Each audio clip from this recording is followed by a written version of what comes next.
Okay, ladies and gentlemen, IHP 630 is getting ready to wrap up. Your final project will be due shortly. I've decided to prepare this video to give you some hints and suggestions to help you wrap up your final assignment.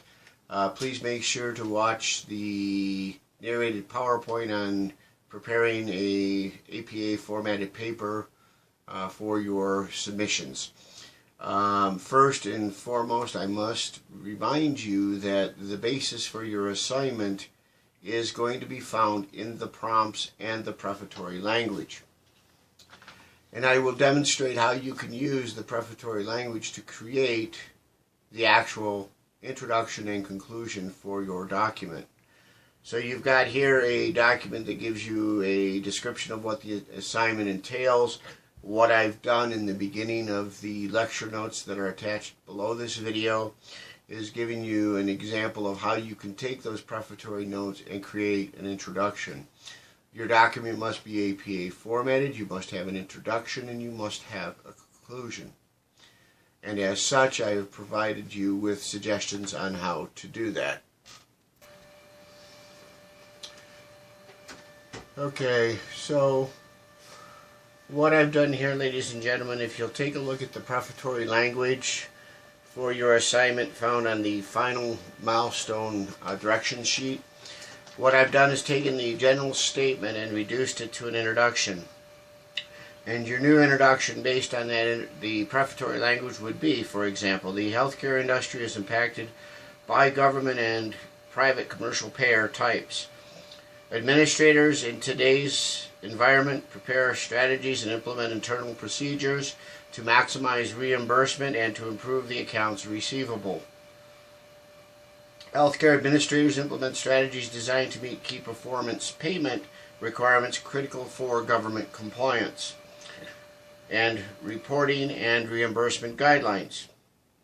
Healthcare administrators are required to analyze deficiency errors based on quality measures performed by all staff using team concepts and communication.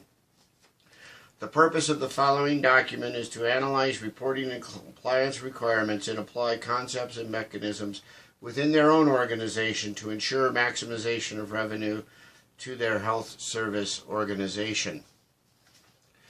So then you turn around and you rework, and in fact you can even just copy and paste that introduction and rework it to create your conclusion. And the reworked conclusion based on that introduction is, as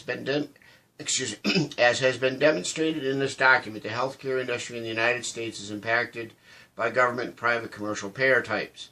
Knowledge of and application of strategies and implementation of internal procedures must be in place to improve the accounts receivable cycle. Suggested herein are strategies to meet key performance payment requirements critical to government compliance, reporting, and reimbursement guidelines. Teamwork and communication is required in the modern health service organization. The following document demonstrated the importance of analyzing and reporting the compliance requirements for the various payers. Also demonstrated was the importance of applying revenue management cycle concepts and mechanisms within the healthcare organization. So if you see by those two, first the introduction and then the rework of it, we've told you where the paper is going to go in the introduction, what the requirements of the assignment are, what's going to be covered, and then the introduction, we then reduce that down to a conclusion. This is what we discussed, this is what we established, and these are the recommendations we make for analysis.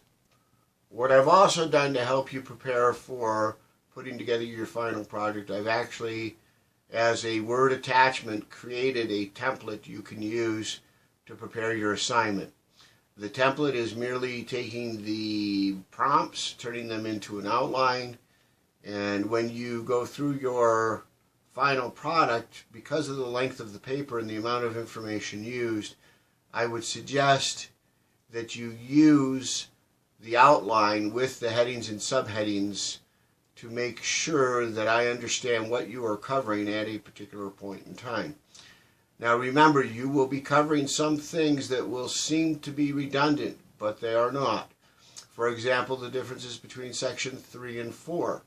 3, you're going to discuss federal and government payers, and then in 4 you are going to discuss private payers. So please make sure you cover all elements as outlined in the prompts and the outline that I've attached here to as a Word document. Should you have any questions as you go through the assignment and you prepare your assignment, please let me know. You're always free to give me a call at 801-940-2531, or you can email me at p.vanash@snhu.edu. And again, please give me a call if you need any help with the assignments, past or present.